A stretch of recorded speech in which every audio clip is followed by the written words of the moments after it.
Hey everyone. I don't know if I'm going crazy, but something happened tonight, and I can't make the feeling leave my body. I'm sitting in the dark with the TV on mute, and the dog staring at me like I'm supposed to fix whatever I just broke. It was a normal Tuesday. Reheated pasta, socks on the coffee table, my wife, Sophie, tucked against my side while the local news droned through the usual traffic pileups, a city council squabble, weather promising rain that never comes. It's our comfort soundtrack. Ordinary life. Then the anchor's tone shifted. Missing person feature. A photo faded in, a woman smiling at the camera with a street market behind her and a round pendant catching sunlight at her throat. For a second my brain didn't compute. The image felt familiar the way déjà vu does, close and wrong at the same time. Name under the photo, Emily Carter. Age 31 when she vanished. 8 years missing.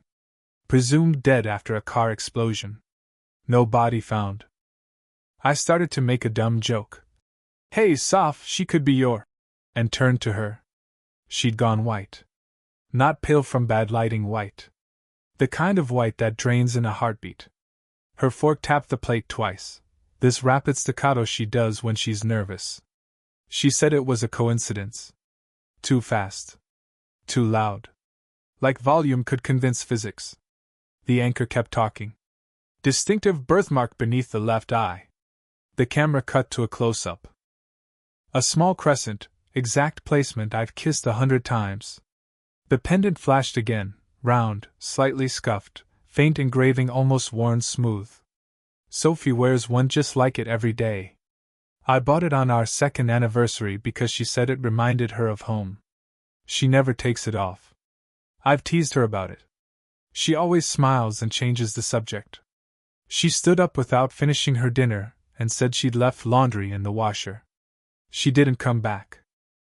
I pressed rewind, watched the segment again. Paused on the pendant.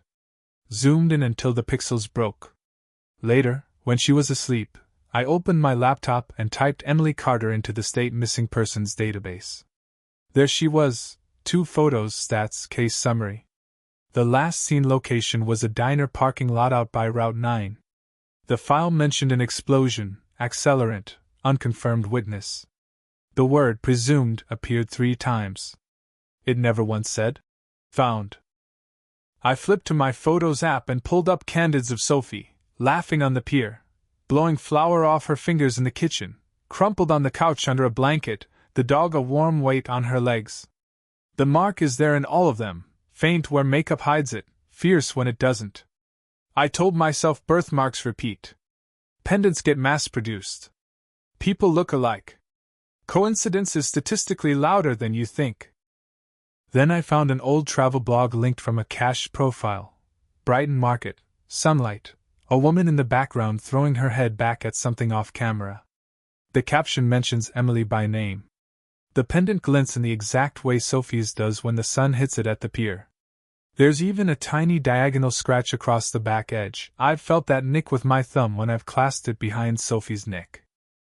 I went to the bedroom to wake her up, to shake this ghost out of my head with laughter, with logic, with anything. Her side of the bed was empty. The duvet was smooth like she'd never gotten in. Her phone wasn't on the charger. Half the hangers in her closet were bare. On the kitchen counter sat the little fireproof box we use for passports and certificates, yawning open and light. Next to it, a torn scrap from our notepad with 5 words in heavy black ink. Don't believe what they tell you. I stood there listening to the house breathe, refrigerator hum, baseboard tick, the dog's nails clicking a slow circle across the hardwood like he was pacing a perimeter I couldn't see. I checked the front hall camera. The app says the door never opened. The timestamp tells me I'm an idiot. She left through the garage. I'm not saying my wife is a missing person from 8 years ago. I'm not saying she's someone else. I'm saying I can't explain why the woman on the TV has her face, her necklace, her mark, and why my wife saw that segment and vanished between the weather and sports. The lasagna is congealing on 2 plates. The TV is frozen on Emily's smile. The note is bleeding its ink into my fingertips. I don't know whether to call the police or a locksmith or the number at the bottom of the missing person graphic that says if you have information, call. All I know is that when I zoom in on the pendant in our wedding photos, the engraving isn't a design. It's 2 letters. EEC. And now the house feels like it belongs to either of us. I barely slept. Every time I closed my eyes, that news anchor's voice echoed back at me. Missing since 2017. Presumed dead. By morning, I convinced myself it was some kind of wild coincidence. Maybe I'd misread the name. Maybe my brain was playing tricks on me. But then I opened her laptop. It wasn't snooping, not really, at least that's what I told myself. She'd left it unlocked on the counter beside the empty fireproof box, and I just clicked. Her browser history was spotless. Too spotless. No news, no shopping carts, no emails, nothing. Like someone had cleaned it right before walking out. Except for one file sitting on her desktop. No name. Just a string of numbers and letters, EC0914. My stomach dropped. I opened it. It wasn't a photo, not exactly. It was a scanned police report. Car explosion. Vehicle registered to Emily Carter. The file was grainy, but the date matched the night from the news story. Same highway. Same diner. Same everything. The witness statement section had been blacked out. Literally covered with a rectangle of digital ink. Who saves something like that on their personal computer? The next thing I noticed was an email draft still sitting in her outbox, addressed to no one, unsent. A single line in the body. If he finds out, I'll have to disappear again. I don't remember how long I sat there, but eventually, I realized the dog was whining by the back door. The house felt hollow. Like every object was still where it should be, but the air had changed. I went through her purse next. Inside, her ID, her driver's license, credit cards, all under Sophie Carter. But the birth date was wrong. Off by exactly 2 years. It hit me then. She hadn't left in a panic. She'd prepared for this. Every piece of her life was designed to fall apart cleanly, leaving nothing behind. No loose ends. No explanations. By the time I called her sister, I already knew the answer. The woman on the other end of the line hesitated before speaking. Said she hadn't heard from Sophie in years. Then, like she was reading from a script, she added, "You must have the wrong number." Except, I didn't. I'd spoken to her before. She'd even come to our wedding. When I mentioned that, the line went dead. That's when I realized, it wasn't just Sophie who'd lied to me. It was everyone who'd ever known her. By the next morning, I couldn't sit still. The house felt like a stranger's home, too clean, too quiet, her scent still clinging to the air like a ghost that refused to leave. Every corner had something that didn't make sense now. Her books, all second-hand, all with torn-off title pages. Her perfume, imported, but the brand label scratched off the glass. Her laptop, her IDs, even her handwriting on the fridge notes, all suddenly looked like props in a performance I hadn't realized I was part of. I printed the photo from the missing person file. Emily Carter, smiling, sunlight in her hair, wearing the same necklace Sophie wore to bed every night. I stared at it for so long my vision blurred. I decided to test something simple. I uploaded the photo into a facial recognition site, one of those find similar faces databases used by journalists and private investigators. I didn't expect anything. Just needed proof I was paranoid. 5 minutes later, a match appeared. Sophie Carter, DMV record created 5 years ago. The face matched at 97%. Different birthday. Different address. But the same eyes. It wasn't a coincidence anymore. It was a cover story. That's when I noticed something else in the police report I'd printed. There was a second name listed under vehicle occupants. It was faint, nearly lost under the blurred scan, but it looked like Daniel R. The same name from one of her donation receipts I'd found in our old files weeks ago. I'd assumed it was charity paperwork. I typed his name next to hers into Google. A few old hits appeared, one local newspaper article, a small town obituary, and then, nothing. The article said Daniel R. was a witness to the explosion, questioned but released. He left town the following week and was unavailable for further testimony. Unavailable. That word stuck in my mind. By then, my heartbeat sounded like static. I searched her drawers, her nightstand, anywhere she might have hidden something. Nothing. Then, behind a false bottom in her jewelry box, I found a photo, printed on matte paper, folded twice. Her, or Emily, standing in front of a small white house, arms around a man whose face had been cut out with scissors. On the back, written in faint pencil, "It wasn't supposed to happen." I don't know what it was. I don't know who that man was. But I know what my wife did next. She built a life on top of a grave. That evening, I called the number from the missing person hotline, told them I had information about Emily Carter. The operator thanked me, asked for my details. I said I was her husband, and immediately, her tone changed. She told me the case was closed. Officially resolved, she said. When I asked what that meant, she hesitated before replying. It means Emily Carter was confirmed deceased 8 years ago. I looked at my phone for a long time after that. Then at the necklace on our dresser. If Emily Carter was dead, who was sleeping beside me all these years? I didn't sleep that night. I kept replaying the operator's words. Confirmed deceased. They looped in my head until morning light turned the curtains gold and the house felt smaller, suffocating. By noon, I decided to call back. I needed to hear it again, maybe from someone higher up. I told myself I'd sound calm, logical. But the moment a detective answered, my voice betrayed me, shaky, desperate, too much truth leaking through. I said my wife matched the missing woman's description, down to the mark on her cheek, the necklace, the scar on her wrist.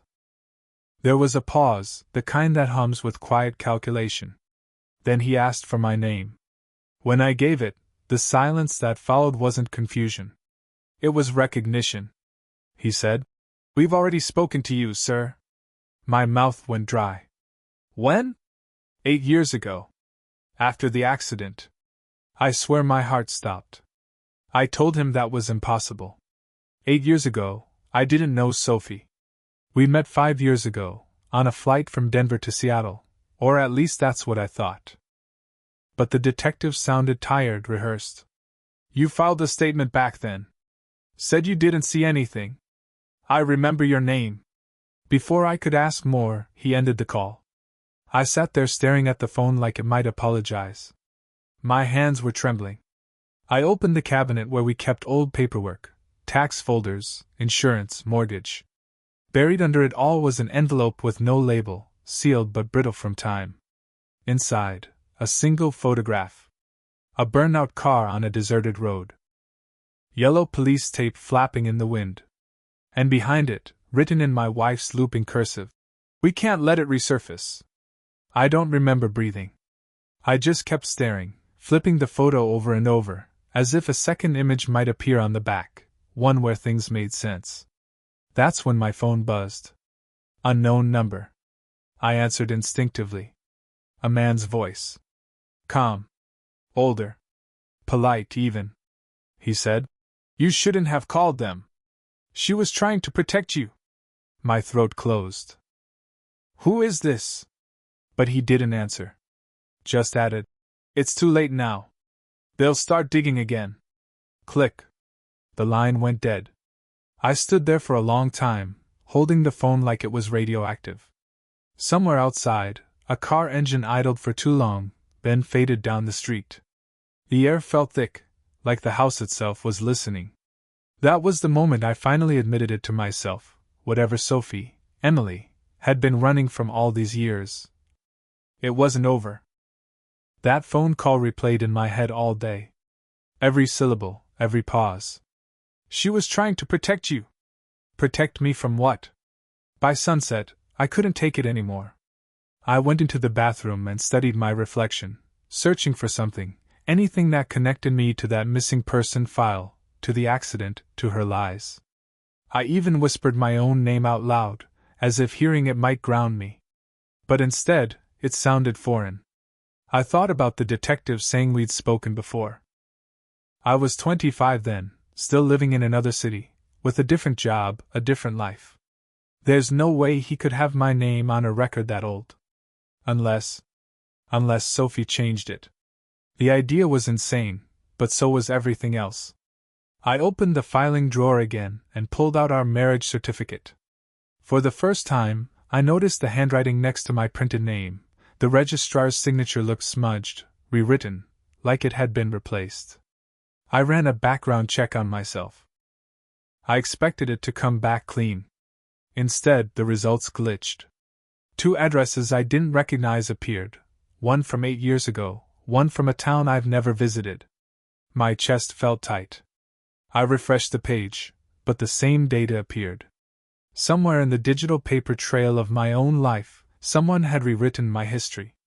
And if Sophie had been protecting me all along, maybe she hadn't been hiding from the police. Maybe she'd been hiding me. I spent half the night tracing those 2 addresses. One was an old apartment complex, demolished years ago. The other, a small town 3 hours north called Ashford Hollow. Population barely 5,000. The name didn't ring any bells, but something about it made my stomach twist. At dawn, I got in the car and drove there. The road was long and empty, flanked by leafless trees that looked like they'd been burned from the inside out. The closer I got, the stronger the feeling became, like déjà vu wrapped in static. Ashford Hollow wasn't a town anymore. Just a skeleton of one. Half the stores boarded up, gas station rusted to dust. I found the street listed on my record, Maple Lane, and parked where the number used to be. The lot was empty except for a mailbox bent in half and the outline of a burned foundation under weeds. There was a memorial sign at the corner, weathered, half-fallen. In memory of those lost, June 14th.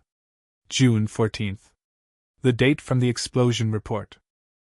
I knelt beside the cracked pavement, brushed away dirt, and found melted glass scattered among the gravel. The same kind of fragments shown in the photos Sophie left behind.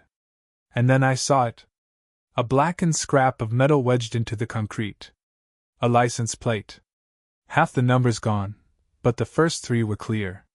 7EC. The same letters engraved on her pendant. I stood there in the wind, staring at the ruins of something I didn't remember but somehow felt responsible for. Ashford Hollow wasn't just where Emily Carter disappeared. It was where my life, our life, had started, long before either of us knew it. When I got back home, I couldn't shake the feeling that I'd stood in Ashford Hollow before, not as a visitor, but as someone who had lived there. The image of that broken license plate burned in my mind. 7EC, Emily Carter. Sophie Carter. Everything kept looping back to those letters. I decided to request the full police report from that explosion. The state archives clerk said she couldn't find it. Case file inaccessible, she read aloud. Records sealed under private order. I asked who issued it. There was a pause, then a whisper. A man named Daniel Rhodes. Daniel. The same name from her emails, from the old receipts, from the witness statement I'd seen. I dug through my phone, scrolling to the unknown number that had called me days earlier. I traced it online, prepaid, unregistered. But a few clicks deeper, the routing data showed a small private security company. The owner's name? Daniel R. My pulse spiked. I opened Sophie's old laptop again and searched her hidden folders. One was labeled Policy, buried under layers of encryption. I cracked it using a password hint she'd left on a sticky note. Ashford. Inside were 3 files. 2 were blank. The third was a scanned insurance document. Policyholder, Daniel Rhodes. Beneficiary, Sophie Carter. The date on the policy matched the week she disappeared. That's when I realized she hadn't vanished to run away. She'd vanished to collect. I couldn't stop shaking when I read that policy. It didn't make sense. Why would my wife be the beneficiary of his insurance? Unless she'd known something was coming. Unless she'd helped arrange it. I didn't sleep. I just sat there, staring at the flickering monitor, trying to connect dots that kept slipping away. Around 2 a.m. My phone buzzed, a message from an unknown number. "Stop digging. You'll regret it." I knew that tone. Calm. Direct. Controlled. It had to be him, Daniel Rhodes. So I did something stupid. I called back. A man answered after the first ring. His voice was familiar in a way I couldn't place, deep but careful, like someone used to speaking in courtrooms or interrogation rooms. I demanded to know who he was. He sighed and said, "You don't remember me, do you?" Before I could respond, he continued, "You were there that night. I covered for both of you. She's still protecting you." Then he hung up. I froze. Covered for both of us. The next morning, I drove to the security company listed under his name. The building was empty, dust on the windows, eviction notice on the door. But inside, through the glass, I could see something taped to the wall. A photo. Sophie. Standing beside Daniel. Smiling. And next to them, me. I don't remember ever taking that picture. I drove home in silence, the photo burned into my mind like a scar I'd just rediscovered. I tried to rationalize it, Photoshop, manipulation, some kind of trick, but deep down I knew. That version of me, the one in the picture, had been real. I looked younger, thinner, the same jacket I'd lost years ago. When I got home, I tore through the attic, desperate to find something that proved the image was fake. Old boxes, yearbooks, photos, and then, buried at the bottom of a storage bin, a folder labeled Ashford Hollow 2017. Inside were papers I didn't remember writing, printed emails, a rent agreement for an address in Ashford, a police interview transcript with my name at the top. The first line stopped me cold. Statement from Michael Carter, husband of Emily Carter. I read it 3 times before the words made sense. Michael. My name isn't Michael. It's Aaron. Or at least, it's supposed to be. The report detailed everything: the explosion, the car registered under her name, the witness named Daniel Rhodes. The last page contained a signed confession, not hers. Mine. It said I caused the accident. That I'd panicked. That Daniel helped hide it. And that Emily, my wife, promised to start over. That was the night Sophie was born. And Michael Carter was buried. It's been 3 days since I found the file. I haven't left the house. Every sound feels amplified: the hum of the fridge, the tick of the wall clock, the whisper of my own breath. I keep expecting her to walk through the door with that same calm smile, and say it's all a misunderstanding.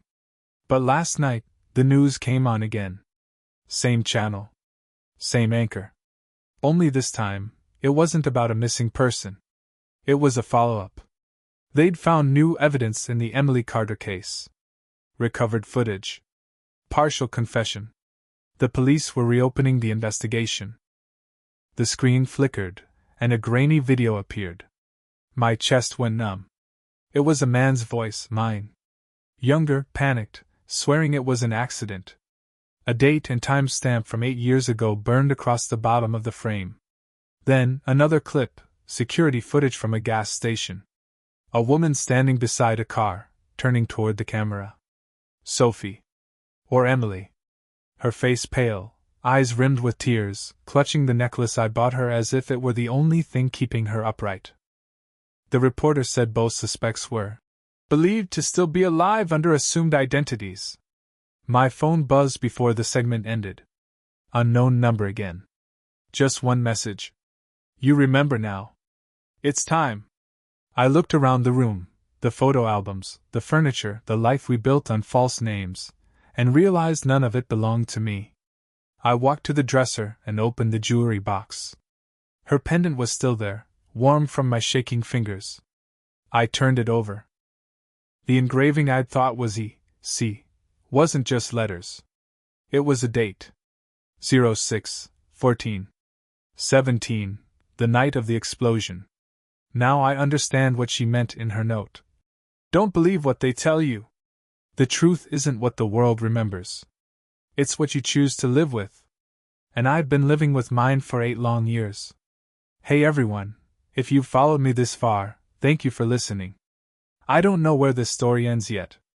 Maybe with her. Maybe with me. All I know is the news isn't over. And if you see that broadcast, don't believe what they tell you. Would you still love someone if every memory you had together was built on a lie?